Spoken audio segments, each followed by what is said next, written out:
Guys, it's been a long day. Sunrise through to sunset to get our first 3 videos out. So talk a little bit about flow states. So this was something that I've experienced throughout my life as a child and as an adult, sometimes cognitive, sometimes physical. And I never thought anything of it. And then of course it's research. These books come out on flow states and I still didn't really quite get it. And then as these systems take over, as you push these metabolic gradients, you start to go into these flow states where you're speaking and it's almost like you were just watching it happen, and then you really switch states where you're having the cerebellum take full control and you're just watching it walk around. And this of course is where sleepwalking comes from, and there's lots of paths we can go down.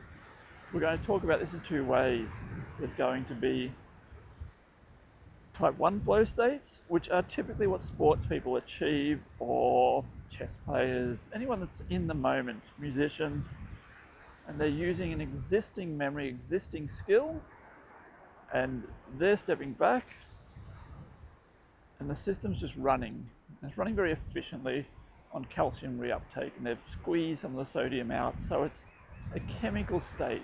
We talk about all these other psychological things. No, we can pretty much throw that away. And if you understand the chemistry, it just works. It just runs. The other type of flow state is the type 2. So this is when the body moves by itself. You would call it involuntary body movement in the beginning. And as you allow it to happen, it's not so involuntary. It's like, please show me more. And again, as the diet begins to guide itself, this just becomes more and more and more how you spend every day. And so we call this the persistent metabolic flow state, because it's persistent, and at a certain point, you can't go back. There's no way you can get control again, because once the body's controlling the diet, it's going in its own path. You have no voluntary function anymore, 0 agency. And these things have been researched, and if you're in the group, we're talking about a bit of that research in there.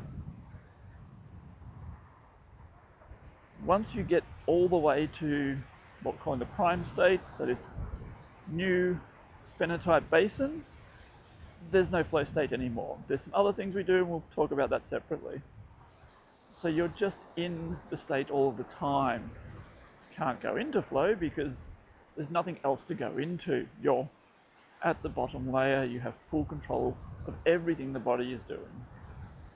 So flow states cease to exist. And this will become a bit of a theme. Things that we think are very determined, everybody experiences it. It's like, well, kind of a grey zone. And if you get the metabolism right, it'll kind of just go away.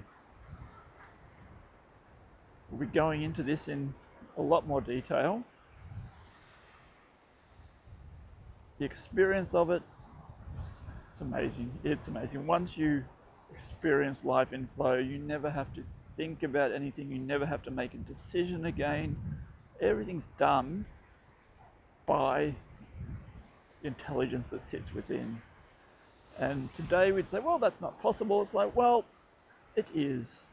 First time for everything, and you know which parts of the brain are involved by watching it switch between type 1 flow and type 2 flow, and then eventually merging the 2 together, and how speech is managed through that as well, which we'll talk about separately. There's a lot more to come. So we've covered healing the body, we've covered flow states.